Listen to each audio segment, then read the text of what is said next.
All right. Welcome to the show, everyone.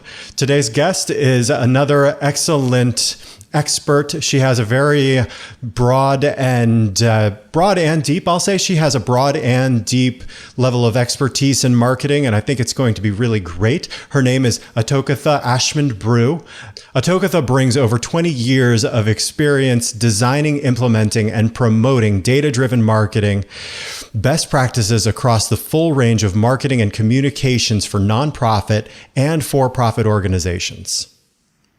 Her most recent role prior to nonprofit HR was as the Senior Director of Marketing and Digital Community Engagement with the International Economic Development Council. Atokatha has also worked with ICMA, the Smithsonian Institution, Integrated Systems Analysts, Inc., and several other social impact organizations.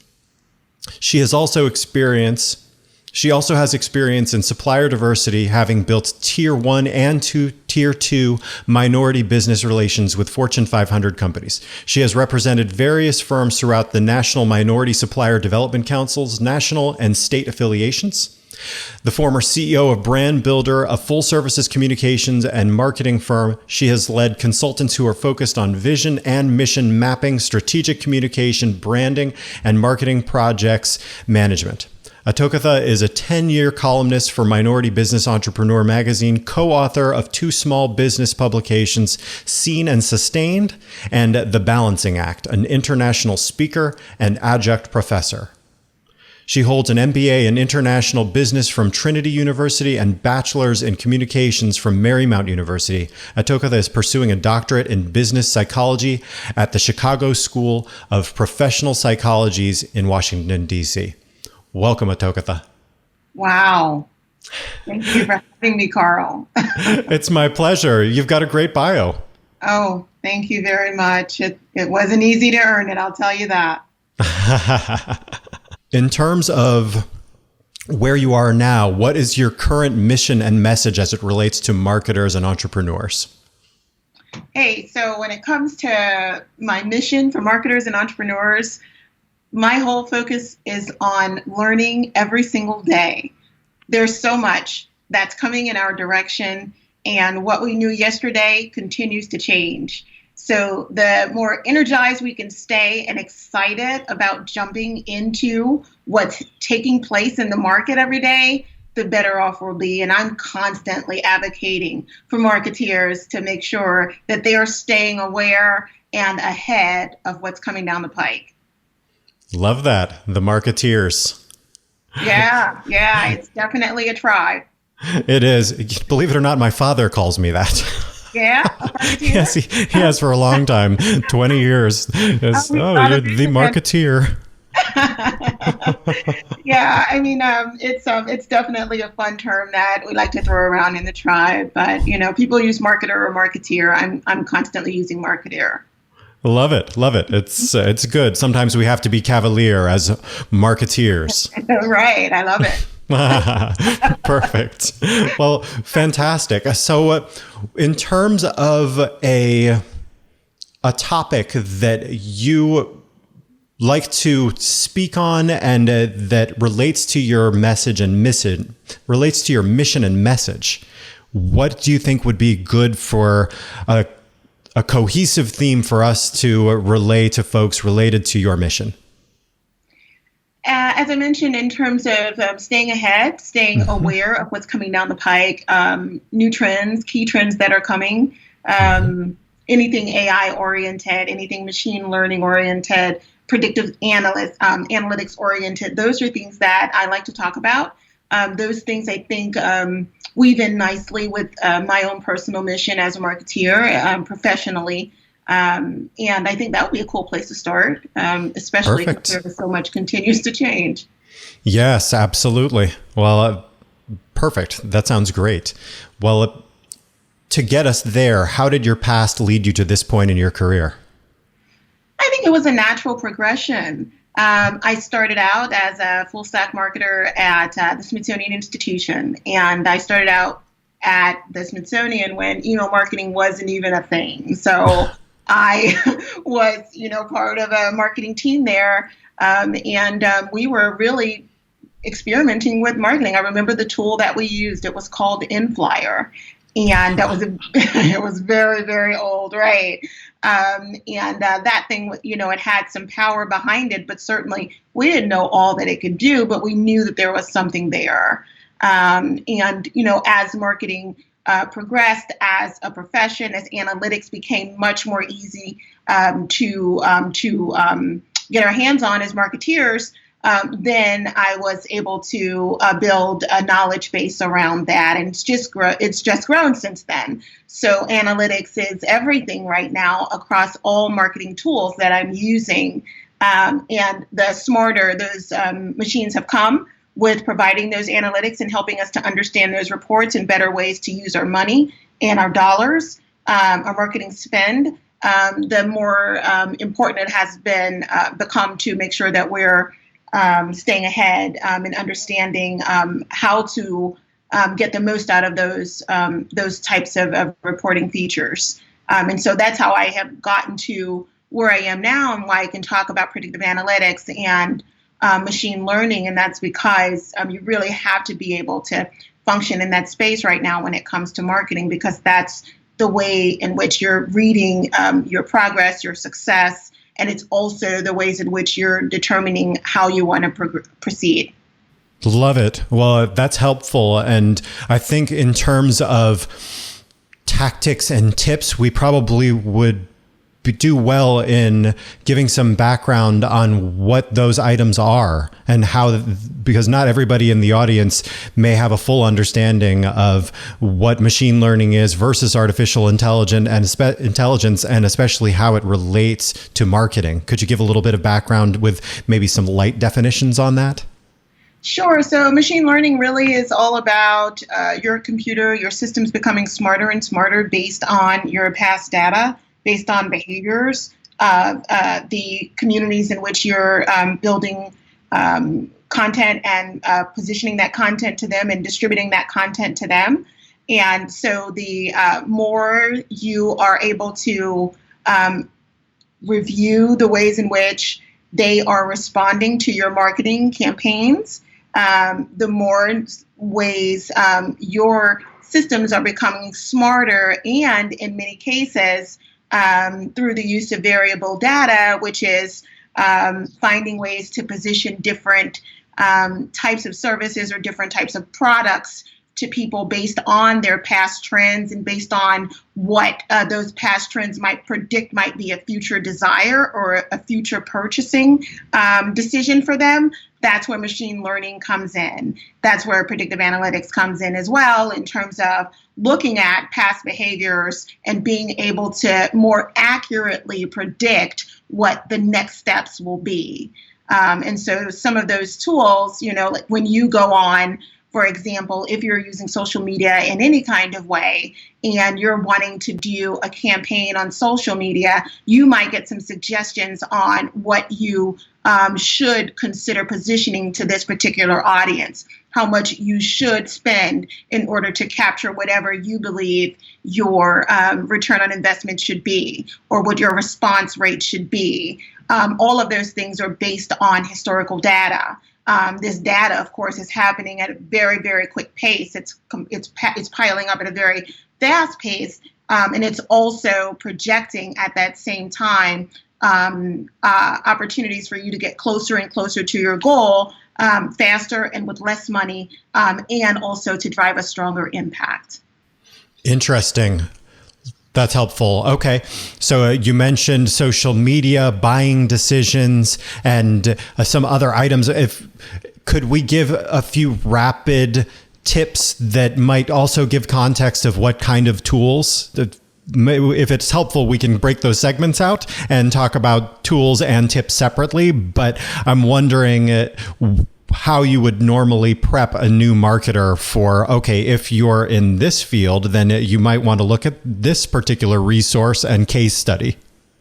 Right. Yeah. So I think right now marketing is so great because there are so many different options that marketeers can take. Yes. And so when you come into marketing, you can decide, hey, I want to go into marketing research, or you can decide I'm interested in social digital marketing. You could go in the traditional PR direction, which is more on the communications journalism side, but there's still that relationship with marketing. You can still go into that direct marketing space. And you can go into email marketing and just become an email marketing queen. There are just so many different, avenues that you can proceed, that one can proceed today. In any of those instances, there are opportunities to use a basic level foundation and build upon it. I believe that every marketeer, even if you decide that you want to specialize in a particular area, still needs to understand the other disciplines of marketing in order to be able to put it all together. And so in those instances, I think that there are some certifications out there, that can help people today. And you can do some certifications through traditional universities, but you can also do some online certifications, online sites like lynda.com, Udemy, and then some of the social digital platforms also have their own certifications as well. Facebook has their own certification program where you can become a master in Facebook marketing. And then you can take other types of, programs through like Hootsuite and so forth and become certified. I mean, they run the gamut in terms of certifying bodies that can help you build up a set of credentials across various marketing tools. And that's, something that as a decision maker and marketeer in my space, and if I'm in the hiring mode, then I am looking to see that candidates have attracted some of those credentials to themselves, or they're interested in earning some of those credentials. So that's really the base of where we should start. I think that those types of credentials provide enough practical plus theoretical background experience and all kinds of tools and tutorials that give you some real world and real life examples that make it easier for you to, take off running once you're at an entry level in any of those positions. Oh, well, that makes a lot of sense. And I appreciate that high level perspective. I think business owners and marketing directors and executives can really appreciate that. If that's the lens that we're looking through at the moment, then what are some of the big keywords that you might look for on those resumes? I would look for someone who has analytics on their resume, someone who has data-driven, someone who has keywords such as research, and I would still be looking for things like search engine optimization and an understanding of some of the basics that are required to build traffic, whether or not you're trying to build traffic to your social digital channels, you're trying to build traffic to your website, or you're trying to gain traction on your direct mail campaigns and all kinds of direct marketing campaigns. I would still be looking for those reporting and measuring key performance indicator type words that tell me that you're not only making decisions, you're not only really busy, but you're also measuring what you're doing and getting smarter and smarter with every tactic. Love it. That's great advice. Mm-hmm.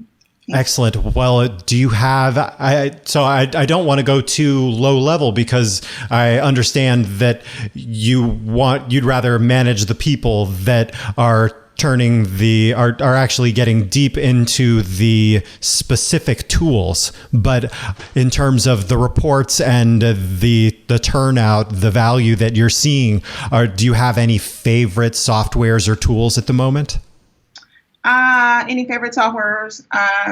No, I think that there are just so many. I mean, especially from a marketing perspective, I think the ones that make the most sense for me right now are the budgeting tools. The budgeting tools that allow me to really drill up and see my spend in real time or live time, according to whatever is taking place, what types of campaigns I'm running. And I don't really want to give the name of one of these particular budgeting tools, but I have been on their beta list and testing out their budgeting tool, which is lightning speed compared to some of the other reporting programs out there. that help marketeers measure their dollars in real time. Because it's just, I mean, if you can only imagine, say you're spending, a couple $1,000s on a social media campaign, plus you're buying, display ad space, which might be ads for magazines or for publications, and then you're also purchasing all kinds of tchotchkes or other kinds of premiums that your team might be using for trade shows. You've got all these expenses open and going at the same time. They're closing out at different times, and you have to be very careful that you are measuring all those things, not in an Excel spreadsheet, but in something that as those dollars, tick down on Facebook or Twitter or your Google ads, that, you're seeing real time reporting out as well. And so like I said, I've been on the beta list for a particular budgeting tool that is, really one of my favorites. Excellent. Okay. Do you have any stories as it relates to using these kinds of technologies? Could be a success or a failure. With some nice learning points in there. Sure. I mean, I think that there's a story behind campaigning. And I think now is a really, really, interesting time when it comes to campaigning, and I can use what's taking place in the news right now, which is the coronavirus pandemic, COVID-19, and the need for marketeers to run at lightning speed to get information out to their constituencies. And the tools that my team is using right now consist of all social digital tools. And the ways in which we're putting that information out is meant to drive folks back to our site so that we can continue being a resource for the social impact sector. So that means that the different ways that we're putting materials out have to be appealing on the various social channels. And they also have to be appealing on our site and make it very easy for people to navigate. So one example is something that we have created called a digital information portal for a coronavirus. And that digital information portal is a repository of information and resources that social impact organizations can access and use that information for their own decision-making capabilities. But getting them back to that portal is the most, important part of that. And that means that we are, using email marketing to make sure we're driving folks there. We're using social media marketing to make sure we're driving folks there. We're all sorts of tactics to make sure that our communication strategy is diversified enough to capture people in the places where they'd like to gather their information. And so we've had wild success with that. We've gotten some great feedback from media. We've gotten some pickups from media. We've gotten a tremendous amount of support from our partners. All of those things stem from one decision, and that one decision was to create a repository of information and a place to bring people back to, and that for a very, very good reason, which is to increase an awareness for the things that organizations can be doing to keep their workforce up to speed in when it comes to coronavirus. Excellent. Can you say where that repository is? Absolutely. It's at nonprofithr.com/COVID-19. Okay, fantastic. We'll definitely get that resource included in the show notes as well, but I want to make sure that we capture that now while we're discussing it. Yeah, absolutely. Perfect. Well, that's a fantastic story, and it's really helpful and salient. Hopefully, by the time that this airs, the COVID crisis will be past, and it won't be as much of a concern. Let us hope, because I'm hoping that we'll have a summer. I'm hoping that, it's like it's knocking on the door. It's, it's not banging just yet, but summer's like, you know what, you guys better get it together because I'm going to come and go. And right. I'm hoping as well that we will be on the other side of this soon enough. Likewise. Absolutely. Yeah. Well, in terms of the future, what is your vision for the future through this marketing lens? Carl, if you had asked me that question a month or so ago, I would have had a really strong answer for you. I would have told you that the future of marketing is all, data driven as it already is, but it's even more AI, that we will be able to transition from humans having to do things like write copy for emails. And that really would be a smarter process from a machine learning perspective. That's definitely the direction that we had been moving. But as a result of what's taking place right now, I don't have a clear answer just yet. I know that it's going to take us seeing what happens with consumer spending and consumer confidence and seeing how businesses do, which businesses, and that's not just consumer businesses, but it's also suppliers, it's software providers, it's everyone. So say a major software provider loses traction because they just couldn't keep their workforce healthy. What does that do to all the businesses that depend on them? And so we're not looking at a situation now where it's just a subset. It's the global business economy and ecosystem that is potentially going to change as a whole. So all of these moving parts, they contribute to the whole. And so as a result, as a marketeer, my only thing that I can do is continue working with what I know to be the facts each day, and going day by day, trying to predict as much as I can for within that week, not moving too far outside of that because I don't know what's going to happen the following week, like I might have been able to rest on. And then it's just watching the trends, watching how we recover as a national economy, and then becoming more and more confident in my decision making and being able to plan long term. Gosh, isn't that the truth? I appreciate your candor. Mm-hmm. And it's, I know it sounds grim, but it's really, it's true. I mean, it's with businesses that, you might do business, you might have just executed an agreement with them on yesterday, but they put a statement out the next day and they were a huge part of your strategy. And so, I think that's the environment in which we're operating. I love that so many businesses are talking about their continuity plans. They're talking about how they have shored up, security and safety and all sorts of key men and key women solutions should something happen unforeseeable. Even still, and with all that, there's still a huge element of risk in the marketplace that we're operating. And so as a result, I think any person who's making decisions and spending any kinds of corporate or public dollars should be measuring very well and very closely the timelines for which the decisions that they're making are going to land and impact, and being able to shorten that timeline as much as they possibly can. Right. Absolutely. We have to stay very nimble. Yes, absolutely. And agile. Yes. Yeah. Mm-hmm. Absolutely. Okay. Well, do you have any resources that you'd like to reference that you use to stay sharp in this field? In the marketing field, no, I'm always on webinars. I really am. I'm always on webinars. I'm always reading some sort of, ebook or, listening to some audiobook.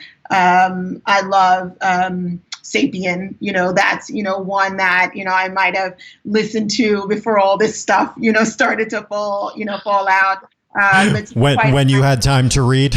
When I had time to read, but, between managing the things that we're managing from a COVID perspective and also studying, I'm myself studying. I'm in a program, as you mentioned earlier. So my leisure reading is really slim to none right now. So, right. So absolutely. It's just, that's a real pie in the sky dream that I look forward to being able to enjoy later on. But right now, my attention is pretty focused right now. Understood. Yeah, so I would, for in terms of tools that I could recommend for others, I would say that, they should be staying connected to membership organizations for the tribe, such as the American Marketing Association, right? So AMA is putting on a lot of informational webinars and keeping the profession up to speed. Organizations like PRSA, which is for public relations. Folks should be making sure that they're staying connected to those communities to see how content marketers and journalists are positioning content, making sure that they're up to date on the latest and most reliable outlets and resources regarding whatever their industry is and how their industry is responding to the various outbreaks from coronavirus. So I hate to bring it back to coronavirus again, but it really has changed the game so much. I can't tell you how much messaging has been impacted based on coronavirus. I think that when I look at brand messaging right now, at least 70, 80, if not 90% of messages that are going out from master brands right now is COVID or coronavirus or crisis management related. And I think we're in this space at least for another, couple weeks or so. And all of this is, of course, driven by the rising number of cases across the nation and, of course, in other nations as well. Right. When at the time of recording, we're up to 1 million cases. Right. So that's what's on people's minds. And that's what we have to remember as professionals is that when we are ourselves working, we are still a human unit, right? We're still a human being. So our thinking is going to project itself onto the ways in which we respond to what's happening and what's in our profession and what we're doing and how we're working. And so, as a result, it's not machines that's doing this for us, whereas machines could remove that emotional factor, that fear factor, that concern factor, and they really could just focus on creating messaging that the machine believes is important. It's the human factor that comes into play and that says, no, I don't think we should be talking about this right now. I think we should be talking about this crisis that's at hand. And as a result, for those who are wanting to make sure they're staying sharp in the profession right now, I think the most important thing is to stay tapped in to what other companies and organizations are doing in the moment right now to stay sharp and ahead in their industry. Right. And that with an eye towards empathy for your audience, I'm sure. Absolutely. With an eye toward empathy for your audience, with an eye toward providing value for your audience, being supportive, and most importantly, being a thought partner for them when they need that help. Because many times, some of those organizations and companies, they just haven't been equipped to deal with what's happening. I think none of us have. This is an unforeseen, fathomable, sort of scenario that we're experiencing. And so as a result, being able to rise to the occasion and be a thought partner, I think is very important, and it goes a very long way. Perfect. Thank you so much. All right, Atokatha, is there anything you'd like to add before we wrap up here? No, thank you so much for having me. Perfect. Thank you so much for being on the show. Well, before I let you go, please let us know what is the best place for people to learn more about you and to reach you. I'm on LinkedIn. That's a great social digital channel. Connect with me, Atokatha Ashmond Brew. Look forward to connecting with your audience. Perfect. Thank you so much. Absolutely. Likewise.